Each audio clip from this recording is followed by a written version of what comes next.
أصدرت مصالح الأرصاد الجوية اليوم الجمعة نشرية خاصة تحذر فيها من تساقط لأمطار رعدية وثلوج على عدة ولايات. وحسب النشرية الخاصة فإن بداية تساقط الأمطار سيكون بداية من الساعة 6 مساء إلى غاية 6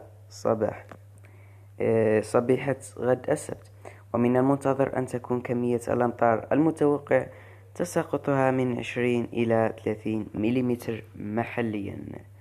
الولايات المعنية بالنشرة: تيبازا الجزائر، العاصمة بومرداس، تيزي وزو، لمدية ولبيرة. كما أصدرت ذات المصالح نشرية خاصة ثانية تخص الولايات الشرقية التي من المنتظر أن تتساقط عليها أمطار رعدية بداية من ساعة اليوم الجمعة على الساعة 9 ليلا إلى غاية 9 ليلا من غد السبت. ومن المنتظر أن تكون كمية الأمطار المتوقع تساقطها كمية بين 30 إلى 40 ملم محليا، وقد تتعدى 50 ملم محليا على الولايات الساحلية.